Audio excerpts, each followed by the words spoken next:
Good evening, दुआ सलाम, नमस्ते सभी को। तो आज का सेशन स्टार्ट करते हैं। सिया राम मैं सब जग जानी, करहूँ प्रणाम जोरी जुग पानी। तो आज के सेशन में सबसे पहले अगेन वैसे ही करेंगे जैसे हमेशा क्या करते हैं कि पहले क्वेरीज लेते हैं, है ना। तो जिन लोगों की जो भी क्वेरीज रही हैं तो सबसे पहले क्वेरीज पर बात करेंगे। और क्वेरी में कई सारे लोग की कई सारी क्वेरीज थी और मेजॉरिटी क्वेरीज को कोशिश किया है मैंने पहले ही सॉल्व किया है। बट उन सारी क्वेरीज के अलावा एक त्रिफला की क्वेरी पड़ी थी और त्रिफला की ये क्वेरी थी कि त्रिफला को किस प्रोपोर्शन में लिया जाता है। ठीक है, तो बात करेंगे त्रिफला के बारे में, क्योंकि शास्त्र क्या कहता है। हालांकि त्रिफला के बारे में अगर मैं बात करूं तो ऑलरेडी एक सेशन जो है त्रिफला पर, सेशन क्या मतलब एक वीडियो त्रिफला पर पड़ा हुआ है, ये क्या कई सारे पड़े होंगे। लेकिन आज हम बात करते हैं त्रिफला के बारे में। और खास करके जिसने पूछा था, नारायण जी ने पूछा था, जो उनका मतलब यूट्यूब पर है नाम, वैसे मुझे नहीं पता एक्चुअल में उनका रियल नेम क्या है, बट उन्होंने पूछा था त्रिफला के प्रमाण के बारे में पूछा था, मतलब रेशियो के बारे में पूछा था। तो त्रिफला का अगर भाव प्रकाश में वर्णन आप देखते हो तो त्रिफला का वर्णन कहाँ आता है, हरित्यादि वर्ड में आता है। तो शुरुआत उन्होंने भाव प्रकाश निघंटु का पहला वर्ग यहीं से शुरू हुआ है। तो पहली बात तो ये समझिए। फिर दूसरी बात यह है कि अगर प्रमाण की बात करो, जैसे नाम से अगर आपको लग रहा है त्रिफला, तीन फल है, कौन कौन से, आंवला, हर्रा, बहेड़ा, आपके तीनों फल है, मतलब अमल की, हरित की और विविध की। ठीक है, तो ये तीनों फल हैं और नाम से लगता है समप्रमाण में होंगे। तो अगर आप वेट वाइज देखेंगे तो सिंपल सा है कि सारे समप्रमाण में होंगे। और समप्रमाण का रेफरेंस किसने दिया, तो समप्रमाण का रेफरेंस आपके भाव प्रकाश जी ने दिया है। मैं यहीं से आपको श्लोक सीधे बताऊंगी। पथ्या विविध की धातृणाम फल स्यात् त्रिफला समय। ठीक है, मतलब इक्वल वेट वाइज ले लीजिए, सिंपल लैंग्वेज में अगर आप समझिए। फल त्रिकच्च सावराच प्रकृतिता। तो ये 42 नंबर का श्लोक है जो वहाँ पर इन्होंने साफ साफ ये चीज़ बोली हुई है। तो इस बात को याद रखिएगा कि अमाउंट में पहली बात तो है इक्वल है। तो ये भाव प्रकाश जी का है। कुछ लोग क्या करते हैं कि बोलते हैं हरित की 1 भाग होना चाहिए, बहेड़ा 2 भाग होना चाहिए और आमल की 3 भाग होना चाहिए। तो कुछ लोग का ये रेफरेंस है, उसके अलावा भी जो है वो भी मैं आपको बता रही हूँ। फिर कुछ लोग बोलते हैं 1 भाग हरा होना चाहिए, 2 भाग बहेड़ा होना चाहिए, 4 भाग आंवला होना चाहिए। और यही सेम रेफरेंस नंबर के साथ भी डाला है शारंगधर ने कि 1 हरड़ होगी, 2 बहेड़ा होगा और 4 आंवला होगा। शर्त ये होगी जो बनारस वाले आंवले होते हैं, जो मतलब जो बड़े आंवले होते हैं साइज में, कई बार आंवला आप देखते हो बड़ा भी होता है और कई बार छोटा भी आंवला होता है। तो छोटे वाले आंवले के लिए ये चीज़ अप्लीकेबल है, बड़े वाले आंवले के लिए ये चीज़ अप्लीकेबल नहीं है। तो इस बात का पूरा पूरा ख्याल रखिएगा।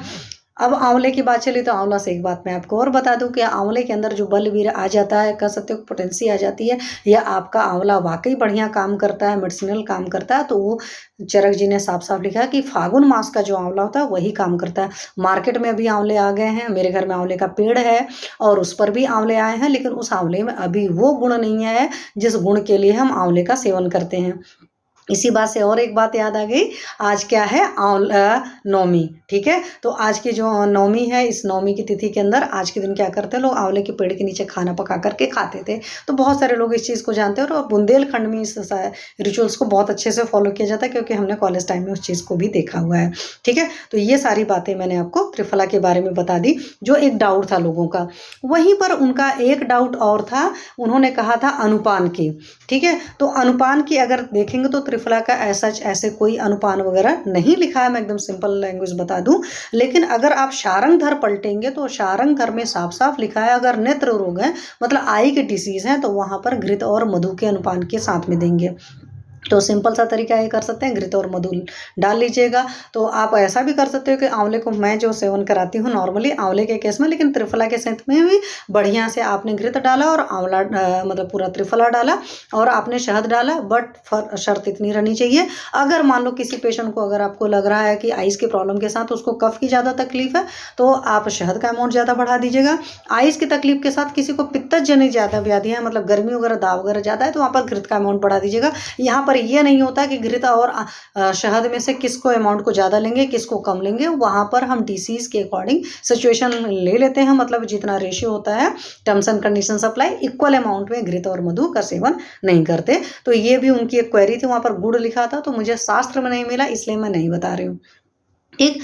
अब इसी बात से एक चीज़ और याद आ गई, वो भी मैं आपको बता देती हूँ। त्रिफला मैंने आप लोग को पहले भी शायद अपने सेशन में हमेशा बताया हुआ है कि त्रिफला कभी भी लंबे टाइम पर नहीं देते हैं, क्योंकि जो भी चूर्ण होते हैं अगर लंबे टाइम तक सेवन करते हैं तो चूर्ण ड्राई होने के कारण इटसेल्फ वात का प्रकोप करते हैं या हमारे अंदर ड्राइनेस को बढ़ाते हैं। तो लॉन्ग टर्म में नहीं लेते। जैसे बहुत सारे लोग की आदत होती है कि कॉन्स्टिपेशन हुआ नहीं कि त्रिफला लेते रहते हैं और लंबा लेते रहते हैं, तो कभी भी ऐसा नहीं लेना। या तो उस त्रिफला में आप घी डालकर सेवन करिए या पर्टिकुलर डिसीज के हिसाब से ले लीजिए। थैंक यू डॉक्टर साहब। तो ये सारी चीज़ें होती हैं, वो आपको ख्याल में रखना है। तो यहाँ से त्रिफला का मैंने अनुपान सपान बता दिया। ये भी आपको बता दिया कि बहुत लंबे टाइम तक त्रिफला को नहीं लेना है, because it will cause dryness. तो कुछ ना कुछ ऐसी चीज़ लेते रहेंगे या अपने खाने में घी के अमाउंट को बढ़ा लेंगे। अब घी के अमाउंट के साथ अगेन होता है कि आपकी अग्नि उस बात का साथ देना चाहिए। तो अग्नि को साथ करने के लिए तो सबसे बेस्ट तरीका होता है भूख लगने पर खाइए, प्यास लगने पर पानी पीजिए और मात्रा से थोड़ा सा कम खाइए। ठीक है, जैसे भारी जो चीज़ें हैं वो आधा पेट खाइए और जो चीज़ें हल्की हैं पचने में उसको भी ये नहीं क्षमता से ऊपर खाएंगे। तो इस बात का भी आपको पूरा पूरा ख्याल रखना है। ठीक है, चलिए त्रिफला के केस में एक और बात है। जब त्रिफला की बात चली ही है तब उसके गुणों की भी थोड़ी सी बात कर लेते हो। कफ और पित्त का दोनों का शमन करता है, इस बात को याद रखिएगा। तो कफज व्याधियों में भी आप अच्छे से दे सकते हो, पित्तज व्याधियों में भी त्रिफला अच्छे से दे सकते हो। पित्तज व्याधियों में हर किसी को याद रहता है, बट कफज व्याधियाँ याद नहीं रहती, तो मैं कफज व्याधियों को बता सकती हूँ।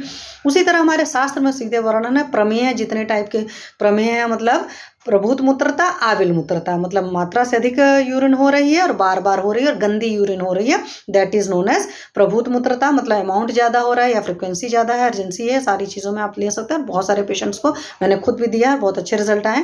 अनुभव की भी बात करें। कुष्ठ है, स्किन डिसीजेज में आपको पता है त्रिफला बहुत अच्छे से यूज़ किया जाता है। सरा है, तो जो भी हमारी बॉडी में चीज़ें खिसक नहीं रहे उनको खिसकाने का काम करता है, इसीलिए एक अच्छा सा अनुलोमक का भी काम करता है। चक्षुष्या है, तो आइज़ के लिए त्रिफला आपका बहुत अच्छा होता है, इसलिए देखो मधु और घृत के साथ मैंने आपको बताया। दीपनी होती है, आपके डाइजेस्टिव फायर को कभी भी त्रिफला लो डाउन नहीं करता है, लॉन्ग टर्म में नहीं लेना है। और क्या होता है, खाने में भी अच्छा लगता है, या एक तरीके से कह दो कि आपके अंदर जब दीपन करेगा तो आपको खाने में स्वाद आएगा, अनुलोमन कर लेगा तो बॉडी अच्छी से हो जाएगी। विषम ज्वर नाशनी है। अब त्रिफला जो होता है, जो भी विषम ज्वर होता है, जैसे हमारे विषम ज्वर आयुर्वेद के हिसाब से अलग टाइप के हैं, संतत सतत अनिर्दिष्ट तृतीयक चतुर्थक बोलते हैं, जो नॉर्मल लोग हैं। सिंपल लोगों के लिए मैं बता दूं, किसी किसी को होता है दिन भर में एक बार बुखार आता है, दिन भर में 2 बार बुखार आता है, एक दिन छोड़कर आता है, 2 दिन छोड़कर आता है। इस तरह के जो भी ज्वर होते हैं और थोड़े थोड़े माइल्ड बने रहते हैं, लंबे टाइम तक भी चलते रहते हैं, दैट इज नोन एज विषम ज्वर। तो ये जो ज्वर है वो सारी जगहों पर आप इसको इस्तेमाल कर सकते हैं। एकदम क्रिस्टल क्लियर शास्त्र का इंडिकेशन है। और जब शास्त्र का इंडिकेशन होता है तो मैं एकदम सिंपल लैंग्वेज में कहती हूँ, क्या होता है, शास्त्र में श्रद्धा रखनी चाहिए। तो अगर आप शास्त्र में श्रद्धा रख करके कोई काम करते हैं तो आपको बहुत शानदार रिजल्ट आते हैं, इस बात का ख्याल रखिएगा। ठीक है, साथ में बोला गया शोथहर है, तो बॉडी में अगर कहीं पर भी स्वेलिंग वगैरह है तो आप वहाँ पर भी त्रिफला को बहुत अच्छी तरीके से इस्तेमाल कर सकते हैं। रसायनी है, और चीन में एज ए रसायन बहुत बढ़िया तरीके से हमारी त्रिफला जी को यूज़ किया जाता है। तो इसलिए मैंने कहा त्रिफला जी के बारे में बात कर लेते हैं। वैसे भी रसायन है, बहुत सारी औषधियों में बहुत सारी जगह यूज़ किया जाता है, और आप लोग यूज़ करिएगा, अपना रिजल्ट मेरे साथ शेयर करिएगा। शर्त वही रहेगा कि लॉन्ग टर्म तक त्रिफला चूर्ण को या त्रिफला पाउडर को या त्रिफला कषाय को काढ़े के फॉर्म में भी लंबा टाइम तक यूज़ नहीं करना होता है। कभी भी किसी भी औषधि को लंबे टाइम तक लेना है तो हमेशा अपने फिजिशियन को कंसल्ट करिए, विदाउट फिजिशियन के कंसल्ट के मत लीजिए। ये मैंने हमेशा कहा है, self medication is too much dangerous. मेरे पास बहुत सारे पेशेंट्स आते हैं जो सेल्फ मेडिकेशन की वजह से और परेशान हैं। आपकी चीज़ें जो सोची गई हो सकता है 2-4 दिन फ़ायदा करेंगे, लॉन्ग टर्म में नुकसान करेंगे। तो self medication is too much dangerous, इस बात का ख्याल रखिएगा। ठीक है, चलिए, तो ये सारी बातें हो गई त्रिफला के बारे में। अब मैं आपसे बात करूंगी, हमेशा होता है यष्टि मधु के बारे में बहुत सारी चीज़ें होती हैं। अनुभव के बारे में त्रिफला की चलिए बात कर लेते हैं। अगर मैं अनुभव की बात करूं तो हमारे पास में 1-2 फैमिलीज ऐसी हैं जिनको त्रिफला इतना ज़्यादा फायदा करता है। डॉक्टर ओम त्रिवेदी जी, जय माता दी सर। तो उन लोग को तो त्रिफला इतना फायदा करता है, उनको कुछ भी तकलीफ होती है ना, नॉर्मली उनको कब्ज रहती है, तो मैं क्या करती हूँ, उनको त्रिफला भेज देती हूँ और ऑन ऑफ वो लेते हैं। ऑन ऑफ लेने का मतलब ये नहीं कि हर दूसरे तीसरे दिन ले रहे हैं, कभी काल को लेते हैं, और उन लोग को पूरे परिवार को ही बहुत फायदा करता है। तो बहुत सारे लोग को त्रिफला बहुत ज़्यादा फायदा करता है।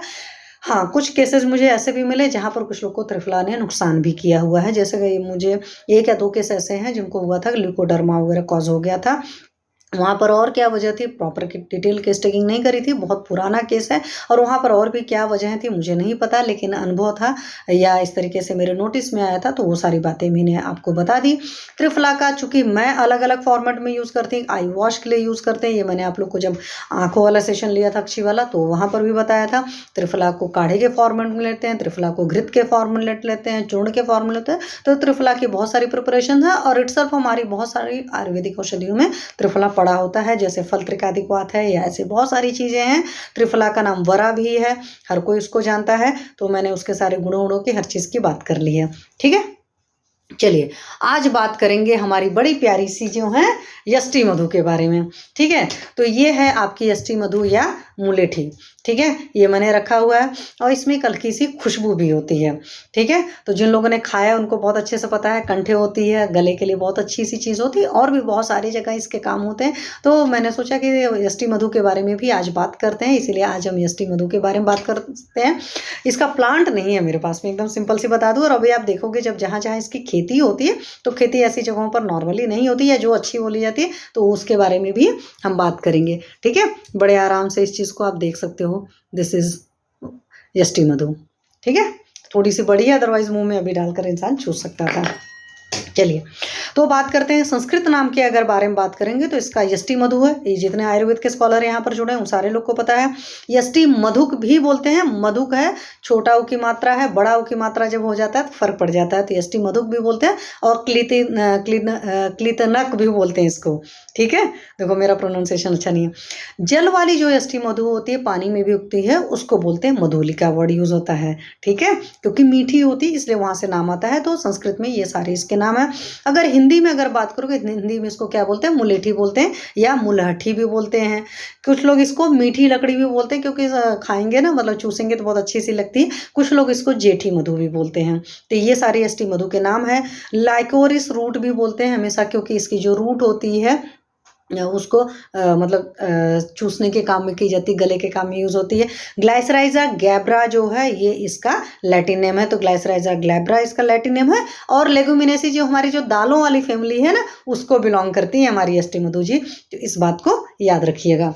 ठीक है, तो फैमिली कई बार नहीं याद रहती है, खास करके यूजी के बच्चे जुड़े हुए या जिन लोग को ज्ञान वगैरह के लिए चाहिए होता है, या कुछ लोग कई सारे कम्पिटिटिव एग्जामिनेशन वगैरह में करते रहते हैं, तो उनके लिए बहुत अच्छी चीज़ है। अगर गुण की मैं बात करूँ, मैं प्रॉपर आपको भाव प्रकाश से सारी चीज़ें बता रही हूँ, तो ऑथेंटिसिटी के बारे में आप लोग डाउट मत रखिएगा। ठीक है, कहीं पर भी वो नहीं है, क्योंकि अपने मन से कोई चीज़ या इधर का नहीं बताते हैं।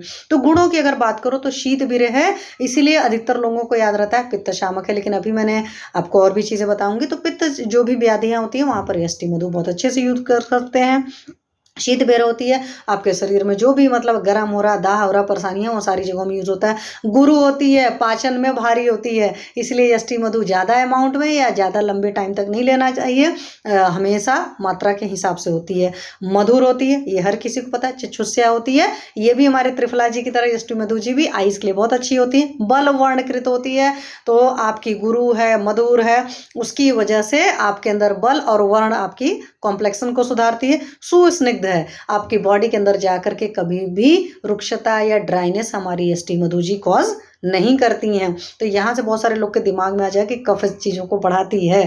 ठीक है, लेकिन चूंकि औषधि कम मात्रा में सेवन की जाती है, इसलिए बहुत ज़्यादा मोटापा नहीं लाएगी, इस बात को ख्याल रखिएगा। शुक्रला होती है, शुक्रवर्धक होती है, तो जिन लोग के भी ऑलिगोमेनोरिया वगैरह के केस हैं, स्पर्म काउंट वगैरह केस हैं, वहाँ पर भी आप अच्छे से यूज़ कर सकते हो। ठीक है, तो अगर स्पर्म काउंट कम है, शुक्रला है, अच्छे से यूज हो सकता है। स्वरया है, आपके कंठ के लिए बहुत अच्छी होती है, वॉइस क्वालिटी के लिए बहुत अच्छी होती है, टोनल क्वालिटी के लिए बहुत अच्छी होती है।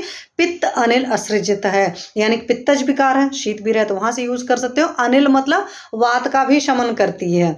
और रक्तगत कोई व्याधियां होती, क्योंकि रक्त की दुष्टि अधिकतर पित्त की दुष्टि की वजह से होती है, तो वहां पर भी यूज करते हैं। शास्त्र कह रहा केशया होती है, आपके बालों के लिए यष्टि मधु बहुत अच्छी होती है। व्रण शोथ होते हैं, कोई भी उंड वगैरह होते हैं, तो उनको हील करने बहुत बढ़िया काम करती, इसकी भी मैं आगे बात करूंगी। या चलिए अभी यहीं से बता देती हूँ कि हमारे शास्त्रों में खास करके सुश्रुत जी ने क्रिस्टल क्लियर इंडिकेशन दिया है कि कोई भी उंड है, चाहे दुष्ट व्रण ही क्यों हो, वो हील नहीं हो रहा है, तो वहां पर आप यष्टि मधु से ड्रेसिंग करिए। ठीक है, आप त्रिफला के कषाय से वॉश कर लीजिए, आप नीम की पत्तियों से वॉश कर लीजिए। वॉश करने के लिए आपके पास बहुत सारे ऑप्शन है, और फिर आपको एप्लीकेशन में क्या करना है, यष्टि मधु सिद्ध घृत का लोकल एप्लीकेशन करिए, तो जितना भी व्रण वगैरह है, व्रण शोथ है, उसमें स्वेलिंग वगैरह है, वो सारी चीज़ें सबसाइड हो जाती हैं। विषग्न है, विष का भी शमन करती हैं हमारी यष्टि मधु जी।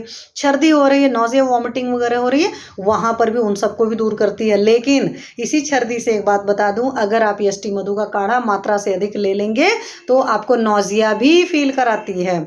ठीक है, तृष्णा का शमन करती है, कि शीत बीरे है तो तृष्णा, अगर बार बार किसी को प्यास लग रही है और दाह लग रहा है तो उस केस में आप यष्टि मधु का पानी पी सकते हैं अच्छे से। ठीक है, और ग्लानि हो रहा है, आपको बड़ा लिथर्जिक से फील हो रहा है, then you can also take it. क्षय का भी शमन करती, ये हमारे शास्त्रकारों ने क्रिस्टल क्लियर इंडिकेशन किया हुआ है।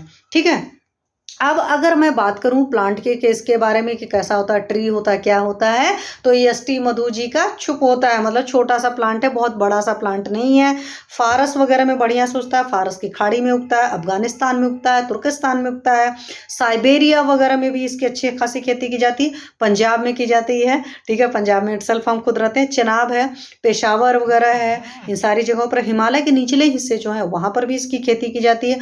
अंडमान निकोबार जो द्वीप समूह है वहाँ पर भी होती है, वर्मा वगैरह में होती है, बलूचिस्तान में होती है, चित्राल में होती है। आप यहाँ से समझिए जितनी जगह इसकी खेती होती है, जितनी जगह अच्छे से उगता है, ऑब्वियस सी बात है उन सारी जगहों पर बढ़िया से इस्तेमाल होता है।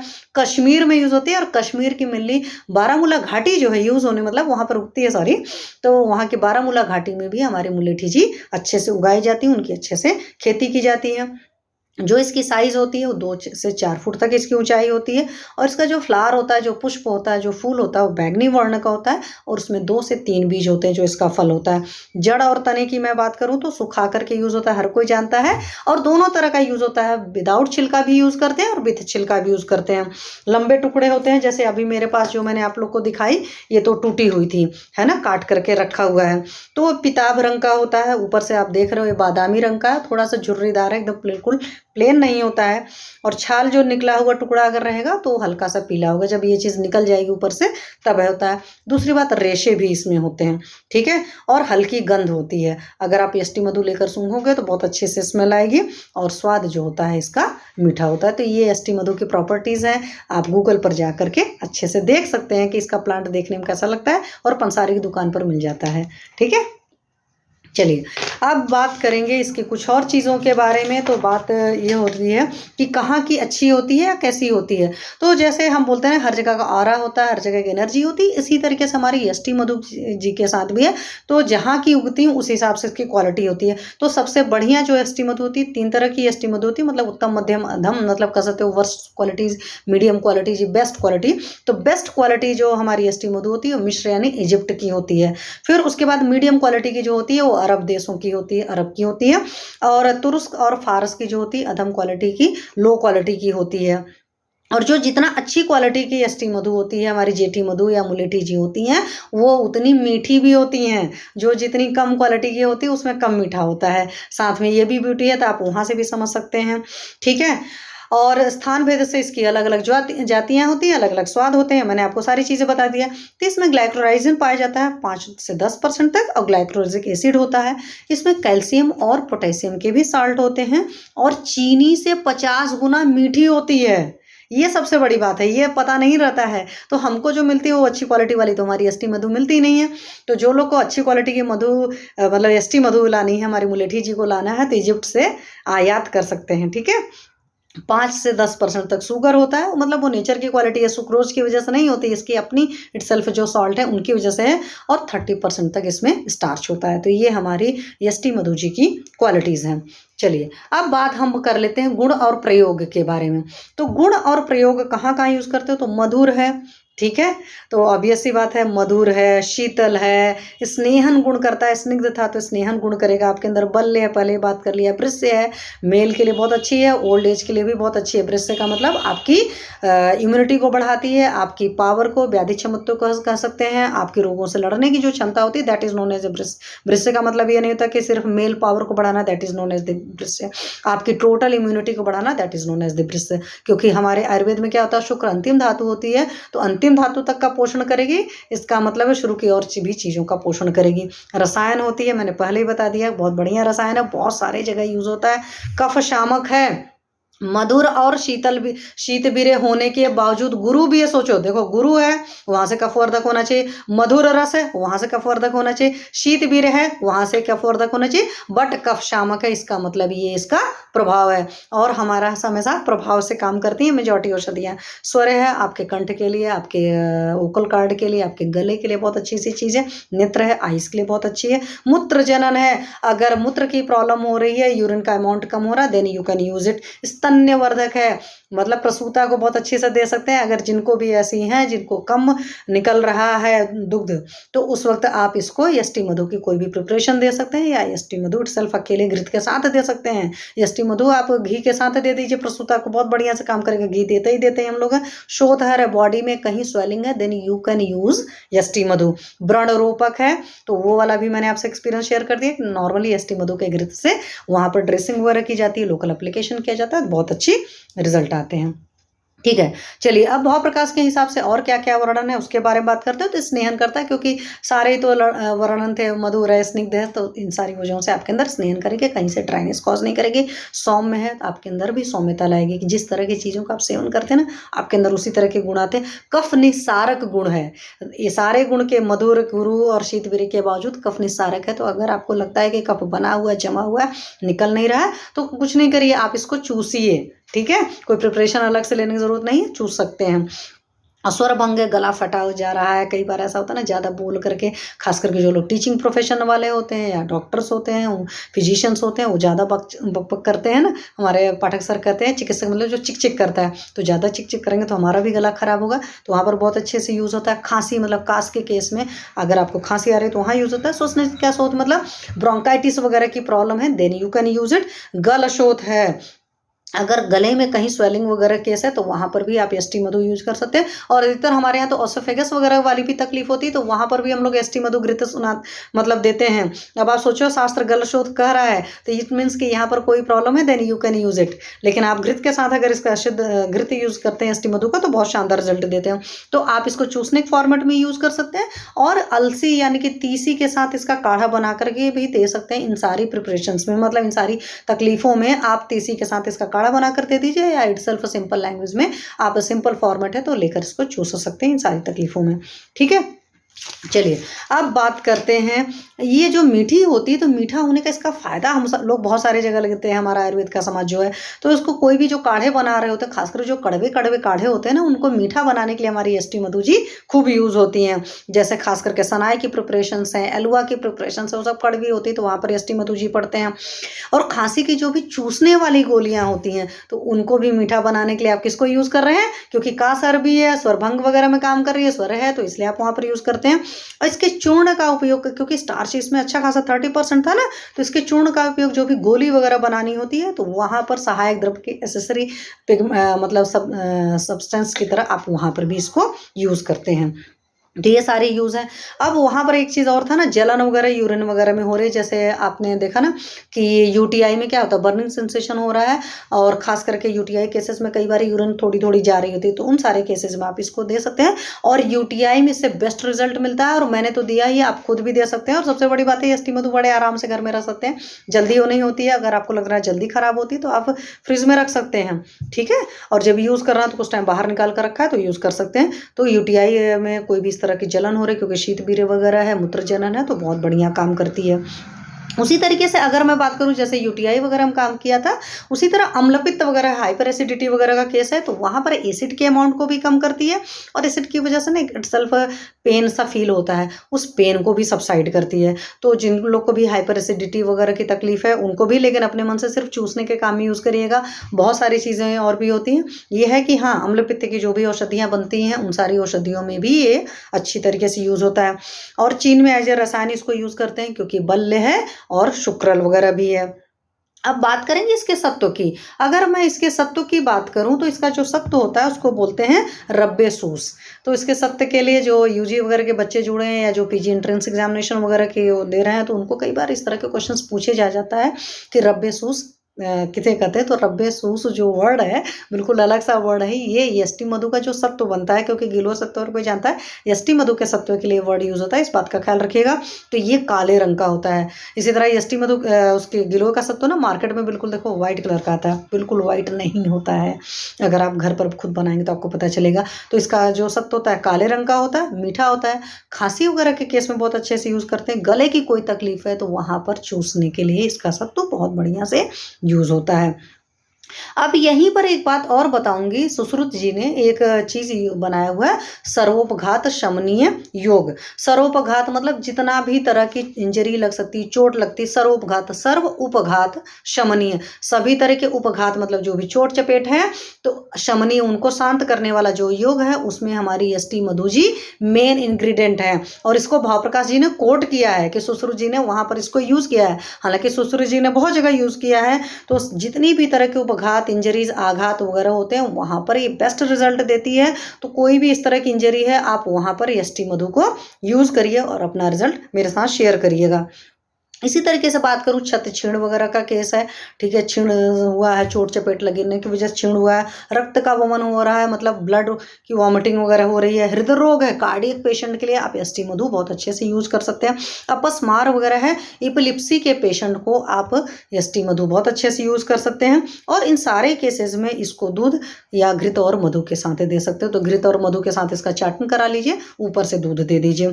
तो इसके साथ यूज करना है कहाँ कहाँ पर, छत छीण का केस अगर है, रक्त वमन, ब्लड की वॉमिटिंग हो रही है, कार्डियक पेशेंट है, एपिलेप्सी के पेशेंट है, तो इन सारे को क्या करना है, घृत और मधु के साथ चाटन करा करके ऊपर से दूध का पान कराने को कराएं, बोलेंगे अपने पेशेंट को, कराइएगा और अपना रिजल्ट मेरे साथ शेयर करिएगा। ये सारी चीज़ें शेयर करने का मतलब यही है, कई बार होता है ना कि हम प्रैक्टिशनर के पास उतनी टाइम नहीं रहता है, इसी वजह से भी मैंने सेशन स्टार्ट किया कि हम लोग फिर से हमारी भी पढ़ाई जाएगी।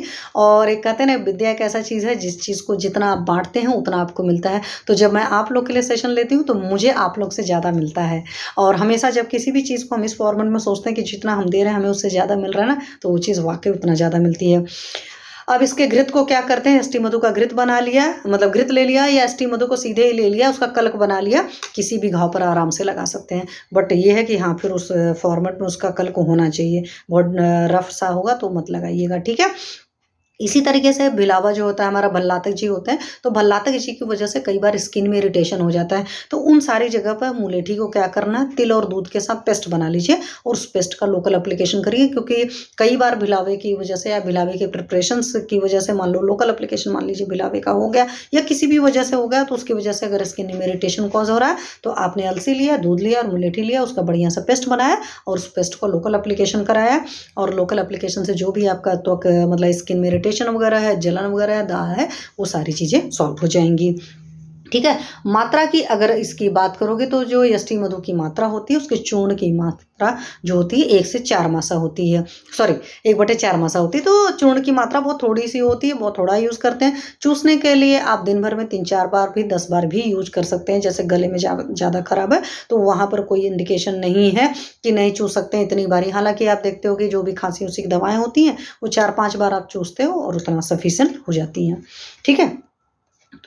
तो मात्रा की अगर आपने बात किया था तो मात्रा सिर्फ 1/4 मासा है, तो इतना है। और चूसने के लिए आप कितनी भी बार यूज कर सकते हो, वहाँ पर उन्हें सोचते कई सारे योग होते हैं, योग की अलग मात्रा होती है। हालांकि हमारे चूर्ण की मात्रा 3 से 6 ग्राम भी होती है। अभी पिछली बार मैंने कुछ चीज़ों के बारे में बताया कि 10 से 12 ग्राम भी यूज करता है। तो डिपेंड करता है कौन सी औषधि की क्या मात्रा होती है, तो आप उस हिसाब से यूज करिए।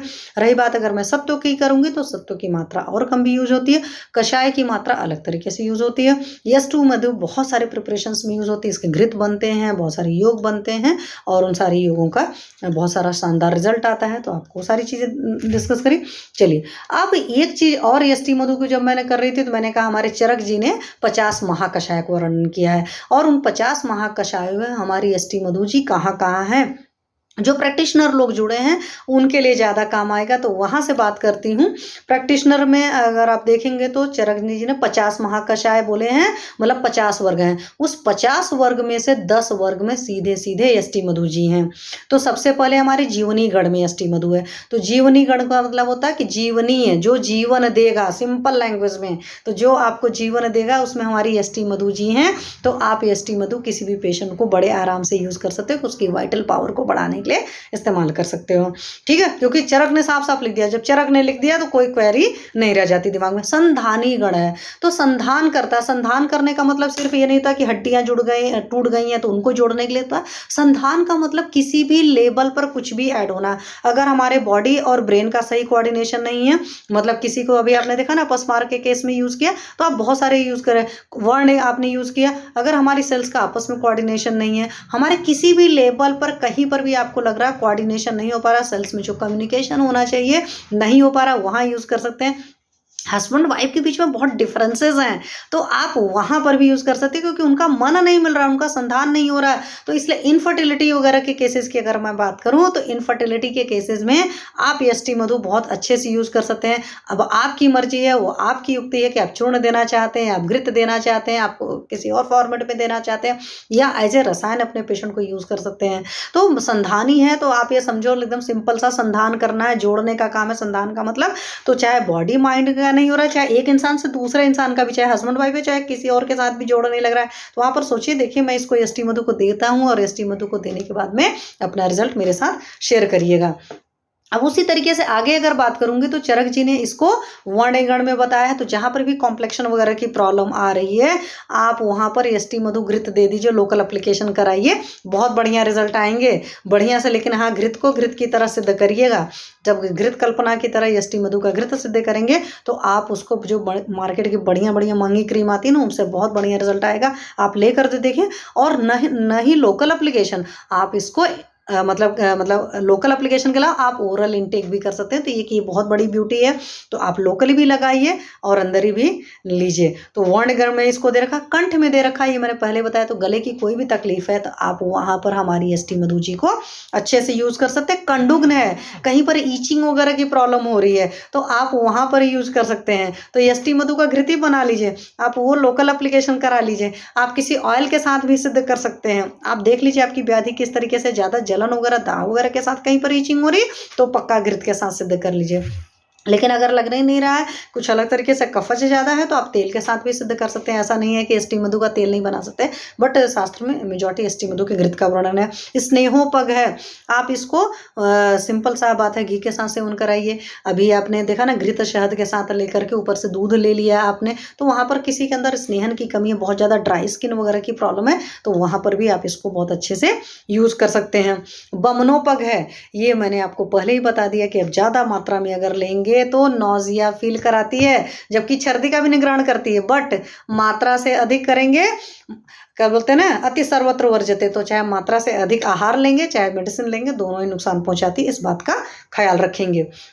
और फिर कहाँ पर है, अस्थापनोपग है। अस्थापनोपग हमारे चरक जी ने किसको बोला है, स्थापन करती है, वय को वहीं पर रोकती है, चीज़ों को कहते हैं ना, जो डिग्रेड हो रही उन चीज़ों को सबसाइड करती है, एक नॉर्मल रूटीन मेंटेन करती है, सिस्टम अपनी बॉडी के अंदर बैलेंस करती है, इक्विलिब्रियम मेंटेन करती है। जैसे आप लैब के टेस्ट देखते हो ना, ना इस रेंज में जाना है ना इस रेंज में जाना है, बीच में जो होता है that is known as the अस्थापन। तो अस्थापन करती है। अस्थापन बस्ती के बहुत सारे द्रव्यों में यष्टि मधु जी बहुत अच्छे से यूज होते हैं।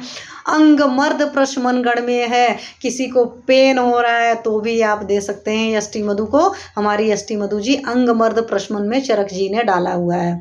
अब आप देख लीजिएगा अंगमर्द प्रशमन किस वजह से हो रहा है, आप वो चीजें देख करके तब पेशेंट को दीजिएगा। शोणित स्थापन है, अभी आपने देखा कि अगर ब्लड की वॉमिटिंग हो रही थी तो आपने वहां पर भी दिया है। तो यष्टि मधु जी कहाँ कहाँ पर यूज हो रही हैं, तो अगर हम यष्टि मधु के सिर्फ गणों की बात कर लें तो यष्टि मधु जी जीवनी गण में हो गई, ठीक है, जीवन दे रहे हैं। संधानी गण में हो गई, हर लेवल पर संधान करेगा, यू कैन यूज एवरीवेयर। वर्णगर है, कॉम्प्लेक्शन बहुत अच्छा करेगा। कंठ है, आपके गले के लिए बहुत अच्छा है, आपके वॉइस क्वालिटी के लिए बहुत अच्छा है। हॉर्सनेस वगैरह जो भी वॉइस है वहां पर ले सकते हैं। कंडुग्न है, आपके अंदर बॉडी में कहीं पर भी ईचिंग वगैरह हो रही है, then you can use it. स्नेहोपग है, अगर ड्राइनेस हो रही है चाहे लोकल लेवल पर है, मतलब आपको ऊपर से दिख रही है, चाहे अंदर कहीं पर स्नेहन की कमी है, then you can use it because स्नेहोपग है, ठीक है। और मात्रा बहुत थोड़ा यूज होता है, तो ज्यादा सोचना नहीं है, बढ़िया से घी तेल खिला करके, पाचन क्षमता नहीं है तो आप अकेले यष्टि मधु का कषाय फॉर्मेट में भी यूज कर सकते हैं। स्थापनोपग है, अंग मर्द प्रशमन है, मतलब एज ए पेन किलर की तरह काम करती है, खास करके बॉडी पेन, मस्कुलर पेन हो रहा है, then you can use it. And शोणित स्थापन है, कहीं पर भी अंदर लग रहा है इंटरनल ब्लीडिंग वगैरह हो रही है तो वहां पर भी आप यष्टि मधु को बहुत अच्छे से यूज कर सकते हो। तो ये चरक के 10 गण थे, तो ये सबकी बात कर ली। चलिए, अब मैं अपने जो भी मेरे अनुभव यष्टि मधु को लेकर है मैं उस पर बात करती हूँ। तो यष्टि मधु का मेन अनुभव तो है चूसने वगैरह के फॉर्मेट में लेकर के। तो गले के लिए आप बड़े आराम से, निरापद है, कुछ नहीं है, इसकी लकड़ी को और छोटा करके चूस सकते हैं और आपको बहुत अच्छा सा फील आएगा। एक तो ये है। दूसरा, यष्टि मधु का घृत बना करके आप लोकल एप्लीकेशन कर सकते हो। तो चूंकि वर्ण है और घृत हमारा इटसेल्फ कॉम्प्लेक्शन को बहुत सुधारता है। हमारे घृत जी की परिभाषा में भी वर्ण है, एकदम साफ साफ बताऊं मैं। हो सकता है शायद सेशन लिया नहीं लिया तो मैं घृत का एक दिन लूंगी तो आपको बताऊंगी। घृत को हमारे इटसेल्फ बोलते हैं। मेद्य होता है, ये होता है, वो होता है, मतलब सारी चीजें बहुत अच्छी अच्छी क्वालिटीज होती है। मेद्य का मतलब होता है कि जो बॉडी की सेल्स है ना वो आपस में कोऑर्डिनेट नहीं कर पा रहे, उनको क्या करना है क्या नहीं करना है। तो आपने यष्टि मधु डाला जो कि संधान करेगी, वर्ण करेगी, और हमारे घृत जी भी डाल रहे हैं, घृत जी उसको बुद्धि दे रहे हैं कि भैया और अच्छे से काम करो, ब्रेन वाला काम कर रहे हैं। तो जब आपने यष्टि मधु घृत का लोकल एप्लीकेशन कराया तो बहुत अच्छा है। डाइजेस्टिव फायर अच्छी नहीं है तो पेशेंट का आप 1 ग्राम देसी यष्टि मधु घृत लोकल सुबह सुबह रसायन की तरह पान कराइए।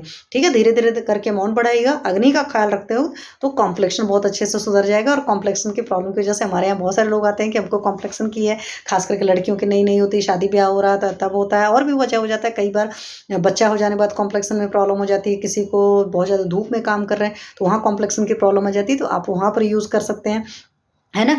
ये चीज़ है। और यष्टि मधु का और अच्छा यूज़ क्या है, यष्टि मधु का और बढ़िया अच्छा यूज़ है कि कोई भी यष्टि मधु घृत आपने बना कर रखा तो कोई भी इंजरी है तो वहाँ पर आप इसको एप्लीकेशन के फॉर्मेट में यूज़ कर सकते हैं। जैसे मार्केट की दुनिया भर की क्रीम आप लाते हैं ना एलोपैथी वाली, उनसे बहुत बढ़िया रिजल्ट लाता है। और ये हमारे चरक जी ने सुश्रुत जी ने साफ साफ बोला हुआ है कि यष्टि मधु के घृत का एप्लीकेशन करिए, या आप यष्टि मधु ले लीजिए, घृत ले लीजिए, शहद ले लीजिए, इन तीनों का एप्लीकेशन करिए तो ये भी बहुत अच्छा व्रण पर काम करते हैं। ठीक है, आप लोग यूज़ करिएगा और अपना रिजल्ट मेरे साथ शेयर करिएगा।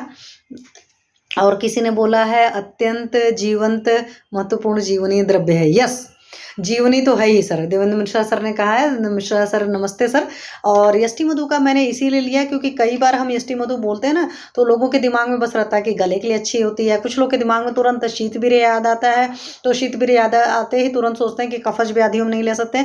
कफ शामक है, जब शास्त्र कह रहा है कफ शामक है तो फिर अपनी बुद्धि मत लगाइए। हाँ, आपके पेशेंट को और कोई तकलीफ होगी। अब सोचिए कई बार क्या होता है ना कि हमारे पेशेंट्स के साथ एक प्रॉब्लम होती है, वो मेडिसिन इतनी सी लेते हैं, खाने पीने की चीज़ में उल्टा पुल्टा इतना सारा अतिक्रमण करते हैं, मतलब उल्टा पुल्टा काम करते हैं, और फिर बोलते हैं डॉक्टर साहब आपने ये दिया, मैम आपने ये दिया, सर आपने ये दिया, इससे तकलीफ हुई। ऐसा कुछ भी नहीं होता है, क्योंकि अगर आपको कोई औषधि यूज़ की जा रही है या कोई शास्त्रकार दे रहा है या जब शास्त्रों में वर्णन ही है तो उसके शानदार रिजल्ट आने ही आने हैं। ठीक है। और हमारी आयुर्वेदिक औषधियों के साथ एक और ब्यूटी ये है कि हम जिस औषधि से जो काम कराना चाहते हैं, मतलब जिसका जो विश्वास रहता है, जैसे जिस बच्चे को हम मानते हैं, हम बोलते हैं ना बेटा ये काम कर दे तो ये काम के अलावा वो काम भी कर देता है। तो ऐसे हमारी औषधियों के साथ है। हमने कहा जी हमारी यष्टि मधु पर हमको इतना विश्वास है तो मैं जहाँ जहाँ दूंगी मुझे वहाँ वहाँ काम करेगी। लेकिन इसका मतलब ये नहीं होता कि अपने मन की मनमानी करना है। शास्त्र जो जो कह रहा है वहाँ पर शास्त्र में संशय मत रखिए और बगैर संशय रखे हुए यूज़ करिए, और यूज़ करने के बाद में अपना रिजल्ट शेयर करिएगा मेरे साथ। ठीक है। चलिए, इसी बात से एक बात और आज मैं कहने वाली थी। मैं देखो मैं भूलने लगती हूँ कई बार, कुछ कुछ चीज़ें होता है ना, रिदम टूट जाता है। बात कुछ और करने चली थी तो ये सारी चीज़ें थी। आज इतनी ही बातों के साथ वाणी को विराम दें, या कुछ और अगर आप लोग जानना चाहते हो तो बताइएगा। हाँ, एक कुंडली थी, चलिए अभी एक कुंडली मैं आप लोग से डिस्कस करती हूँ। उस कुंडली में ये चीज़ था कि उन्होंने मेरे से हेल्थ की क्वेरी ली थी, और कि मेरे को हेल्थ की क्वेरी क्यों है। तो मैं पिछली बार ही सोचा था बात करेंगे, बट कई बार होता है ना दिमाग से उतर जाती है। तो ये किसी चिकित्सक की ही कुंडली थी, मतलब उनको हेल्थ वाइज इशू था। तो मैंने कहा ठीक है मैम, मैं आपकी कुंडली देखूंगी। मैं क्यों बता रही हूँ, क्योंकि क्या होता है कि जब हम कभी भी बात करते हैं कुंडली से रिलेटेड तो बहुत सारे लोग ना जो एस्ट्रोलॉजी में विश्वास नहीं करते, या जो ऐसे एस्ट्रोलॉजर के कांटेक्ट में आ गए जिनकी प्रैक्टिस एलोपैथिक डॉक्टर्स की तरह थी। एलोपैथिक डॉक्टर्स मतलब बहुत सारे एलोपैथिक चिकित्सक जो अच्छे हैं वो लोग प्लीज़ माफ़ करिएगा। जो लोग नहीं एथिकल प्रैक्टिस करते मैं उनकी बात करती हूँ कि पेशेंट को बेबात का डरा करके प्रैक्टिस करते हैं, और ऐसे ही बेबात का डरा करके बहुत सारे एस्ट्रोलॉजर भी प्रैक्टिस करते हैं या बताते हैं अपने जो भी जातक है, जजमान है, जिसको जो भी लैंग्वेज वर्ड यूज़ कर लो, जातक वर्ड ज़्यादा बेहतर होता है, हमारे एस्ट्रोलॉजी में यूज़ करते हैं। तो उन सब की बात रहती है। मैं इसीलिए बात क्या करती हूँ कर्मा अलाइनमेंट पर। और कई बार मैंने क्या कहा है कि कुछ लोग अपनी कोई बात नहीं बताते हैं, सही सही हेतु नहीं निकाल पाते, तो मेरी आदत है कि मैं देखती हूँ ना कि कई सारे लोग कुछ ऐसे होते हैं जिनसे आप पूछ नहीं सकते, और कई सारे लोग को आप इधर उधर घुमा फिरा कर भी पूछोगे तो वो भी तब पर भी सही से अपना हेतु नहीं बताएंगे, अपने कॉजेज नहीं बताएंगे। क्योंकि जैसे हमारा आयुर्वेद मानता है कॉज और इफेक्ट होता है, तो हमें कॉज ढूंढना ही ढूंढना पड़ता है, दैट इज संक्षेपता क्रिया को निदान परिवर्जनम। तो बात मैं वहां पर करती हूँ, तो इसीलिए मैं कुंडली का डिस्कशन करती हूँ। ये कुंडली जो है 10 नंबर का लग्न है, मतलब मकर लग्न की कुंडली है। इस मकर लग्न की कुंडली में सेकंड हाउस में ही सन और वेनस है। 11 नंबर की राशि में सन गया है, ये बात समझ लीजिए। मतलब शनि और सूर्य की मित्रता नहीं है, तो वहां पर सन जब जाएगा पक्का सी बात है अनकंफर्टेबल सा फील करेगा। तो जो जातक का परिवार भी होगा वहां पर आत्मा में थोड़ी सी उसको प्रॉब्लम रहेगी, खास करके परिवार के साथ ये चीज हो सकता है, या परिवार उसको ट्रबल देगा, वो ये परिवार के साथ ट्रबल देगा, फिर वो नवमांस कुंडली की बात आ जाती है। और ये चूंकि 1978 की कुंडली है, मैं क्यों बात करूंगी, क्योंकि इसकी लग्न कुंडली इतनी फलित नहीं हो रही थी जितना नवमांस कुंडली से निकल रहा था। आज से 45-46 साल पहले, 47 साल पहले जिन लोग का जन्म हुआ है, उनके जन्म की जो टाइमिंग है उसमें 5-10 मिनट के, कई बार आधे घंटे का भी डिफरेंस रहता है। ये आप लोग सारे लोग समझते हो, तो वहीं से मैं बात कर रही हूँ। तो इनकी सेकंड हाउस में वेनस और सन है, और वेनस और सन है तो ऑब्वियसली बात एक चीज़ और बता दूं, किसी की भी कुंडली में कहीं भी किसी भी हाउस में वेनस और सन का कॉम्बो होता है, तो ऐसे सारे लोग को डे टाइम में क्वार्टर्स कभी नहीं करना चाहिए, इस बात का पूरा ख्याल रखें, ठीक है। थर्ड हाउस में इनका 12 नंबर की राशि में, मतलब जुपिटर जी की मीन राशि में केतु जी की है। राशि वाइज में सोचूं तो केतु की प्लेसिंग अच्छी है, अदरवाइज मैं ऐसे सोचूं तो केतु जी की प्लेसिंग अच्छी नहीं है, क्योंकि उपचय भाव जो हमारे हैं 3rd 6th 10th 11th उन सारे में राहु की प्लेसिंग, या जो दुष्ट ग्रह होते हैं, पापक ग्रह होते हैं, उनकी प्लेसिंग अच्छी बोली जाती है। फिर इसी कुंडली में 6th हाउस में जुपिटर और मार्स की प्लेसिंग है, तो 3rd हाउस 6th हाउस में 3rd नंबर की राशि यानी कि हमारे बुध जी की राशि में, तो बुध जी की भी जुपिटर से बहुत अच्छी नहीं बनती है। मार्स की वहाँ प्लेसिंग है, मार्स की भी, मरकरी और मार्स की भी आपस में दुश्मनी चलती है, ऐसे सोचेंगे। हालांकि हाउस के हिसाब से मैं सोचूंगी तो 6th हाउस के मार्स जी बेटर होते हैं। 7th हाउस में इनका 4 नंबर की कर्क राशि पड़ रही है, और वहां पर हमारे मून जी की प्लेसिंग है। तो मून जी की ऐसे राशि वाइज तो सही है, बट हाउस वाइज उतनी अच्छी प्लेसिंग नहीं है, ये भी मैं आपको बता दूं। तो शुक्र का तो थोड़ा सा रिलेशनशिप वाइज थोड़ी बहुत प्रॉब्लम आती है। और 8th हाउस में इनका सन की राशि में, लियो में, मतलब सिंह राशि में शनि जी फ्लैट है। ये इनकी पूरी लग्न कुंडली थी, और इनकी जो मेन क्वेरी थी वो हेल्थ को लेकर के थी। अब इनका नवमांस मैंने जब बनाया तो नवमांस भी इनका 10 नंबर का ही बना था, बस ग्रहों की पोजीशन बदल गई थी। मतलब मकर लग्न की कुंडली थी, और मकर लग्न की लग्न कुंडली के अलावा मकर लग्न का ही नवमांस भी था। लेकिन जब नवमांस की कुंडली आई तो उसमें सैटर्न प्लेस्ड है, ठीक है, वहां पर सैटर्न की प्लेसिंग हो गई। अब सैटर्न लग्न में बैठ गया, तो वहां से मैं आपको एकदम क्रिस्टल क्लियर बैठाऊं कि सैटर्न कहीं पर भी बैठता है शनि, तो शनि उस हाउस के प्रति आपको रिस्पॉन्सिबिलिटी दे देता है। लग्न में बैठा इट मीन्स कि शरीर के लिए आपकी पहली जिम्मेदारी बनती है। और शनि का मतलब क्या होता है, टाइम के पंचुअल रहिए, समय से उठिए जागिए। सन के भी आता है, और सन चूंकि वृद्ध ग्रह, सैटर्न जी हमारे वृद्ध ग्रह है ना, तो बड़ा रूल रेगुलेशन डिसिप्लिन पसंद करते हैं। तो आपको उस हाउस के प्रति अपना कर्म करना पड़ेगा, मीन्स अपने शरीर का ख्याल रखना पड़ेगा। नहीं रखेंगे तो प्रॉब्लम दे जाएगा। फिर यहाँ पर क्या, शनि की राशि में शुक्र 2nd हाउस में प्लेस्ड है 11 नंबर में, तो वहां से कोई प्रॉब्लम नहीं आती है, क्योंकि राशि वाइज जो है वहां पर नवमांस में लग्न कुंडली में प्रॉब्लम था, सन के साथ वेनस था। और फिर इनके एक्चुअल में फिर सैटर्न का ये चीज हुआ, सॉरी भूल 10 नंबर का ही लग्न था, लग्न में के हिसाब से इनके 4th हाउस में एक्चुअल में सैटर्न की प्लेसिंग थी। वो थोड़ा सा राइट डाउन में गलती हो गई, तभी मैं कहूँ। तो 4th हाउस में भी बैठा है, तो 4th हाउस के प्रति इनको बहुत काम करना पड़ेगा। इस मीन्स की आप जहां भी रहेंगे आपको वहां पर उस हाउस के प्रति अपनी ड्यूटी निभानी पड़ेगी। एंड अभी भी ये अपनी मदर के प्रति अपनी ड्यूटी निभा रहे हैं, उसके बावजूद मदर को शिकायत इनसे थोड़ी बहुत रहती ही रहती है। अब 4th हाउस में जो सैटर्न बैठता है, या जब शनि 4th हाउस में बैठा है, तो उसको पता है 10वीं दृष्टि लग्न पर पड़ती है। तो 4th हाउस के सैटर्न के साथ भी, या कहीं से भी सैटर्न की खास करके 3री या 10वीं दृष्टि पड़ती है, तो वहां पर आपको बहुत ज्यादा ख्याल रखने की जरूरत होती है। यहाँ पर चूंकि लग्न पर पड़ रहा है, तो अपने शरीर के लिए हमेशा इनको हेल्थ का ख्याल रखना पड़ेगा, खास करके शनि की दशा, महादशा, अंतरदशा की वाले कंडीशन में, या शनि की 7.5 ढैया वाली कंडीशन में तो जरूर ज्यादा ख्याल रखना पड़ेगा। यहाँ पर फिर इनके 5th हाउस में 2 नंबर की राशि बनती है, वहां पर राहु जी प्लेसिंग है, ठीक है। इन्होंने लव मैरिज करी हुई है मैम ने, उसमें भी काफी इधर उधर प्रॉब्लम हुई थी, उसके बाद शादियां हुई थी। और फिर इनका 6th हाउस में यहाँ पर, क्योंकि लग्न और नवमांश कुंडली सेम का था, तो वहाँ पर मार्स की प्लेसिंग है। ठीक है, तो मार्स की प्लेसिंग के बाद इनको, मुझे पता चला कि इनको अचार चटनी वगैरह, लाल मिर्च वगैरह खाने की ये शौकीन थी, और इसी से इनको हाइपर एसिडिटी की मेन तकलीफ थी। तो मैंने कहा देखो आपका इटसेल्फ मार्स वहाँ पर है और पेट में तकलीफ हो रही है, और जब वहाँ पर इस तरह की तकलीफें हैं तो प्लीज़ इन चीज़ों को मत खाइए। क्यों मैं बता रही हूँ कि इनके 6th हाउस में मार्स की प्लेसिंग थी, लग्न कुंडली में भी और नवमांश कुंडली में भी थी। और अब जातिका का खाने का क्या शौक है, लाल मिर्च तीखी मीठी चीज़ें खाने का, और इस वजह से इनको हाइपर एसिडिटी थी। चाय कॉफ़ी ये नहीं पीती, वो बहुत अच्छी क्वालिटी है, लेकिन देखो प्लैनेट जब ऐसा बैठा होता है तो आप उस तरह के कार्यक्रम कर रहे होते हो, तो उनसे बचने का तरीका यही है कि आप उस तरह की चीज़ें नहीं खाइए पीजिए। और फिर इनका 11th हाउस में केतु, मून और मरकरी है। ठीक है, और यहाँ पर नवमांश कुंडली में जो है सन जो है वो 12th हाउस में प्लेस्ड है। अगर मैं इनको, एक प्रॉब्लम और थी, ओवर थिंकिंग की प्रॉब्लम थी। तो अगर आप नवमांश कुंडली को देखेंगे तो नवमांश कुंडली में 5th हाउस में राहु प्लेस्ड है। ठीक है, और 5th हाउस क्या करता है, आपके चित्त को रिप्रेजेंट करता है। जब राहु जी वहाँ बैठ गए तो राहु जी के अच्छे एट्रीब्यूट में तो सही सोच होती है, लेकिन जब राहु जी खराब हो देते हैं तो आपकी सोच के साथ ही तो मेन तकलीफ देते हैं। तो इसीलिए जातिका को ओवर थिंकिंग की तकलीफ थी।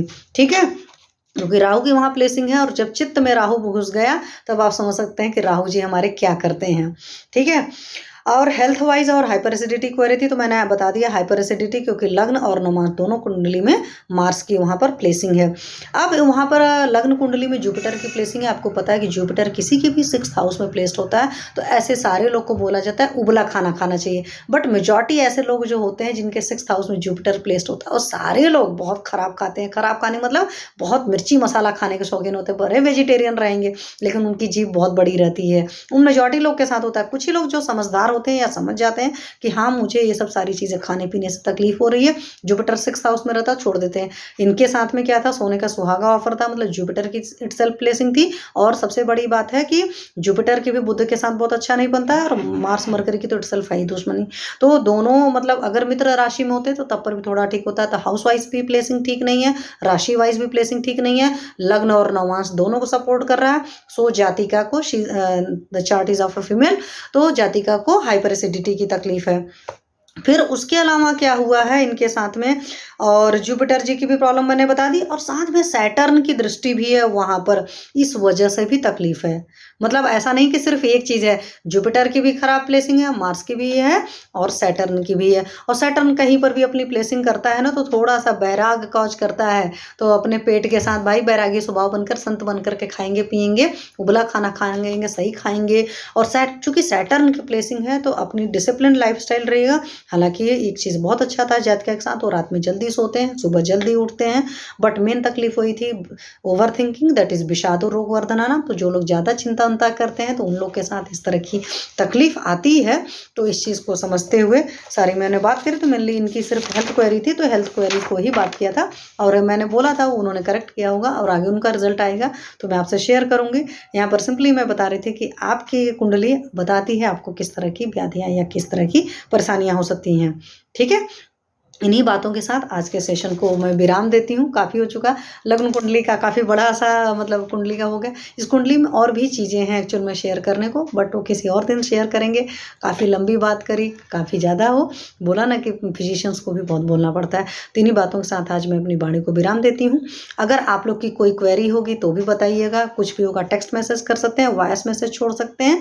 ठीक है, और आपकी हर क्वेरी का समाधान करने की कोशिश करूँगी जितना मेरा बुद्धि विवेक साथ देगा, शास्त्र के सहारा लेकर के। ठीक है, चलिए। सर्वे भवन्तु सुखिनः, सर्वे सन्तु निरामय, सर्वे भद्राणि पश्यन्तु, माँ कश्चित् दुःखभाग् भवेत्।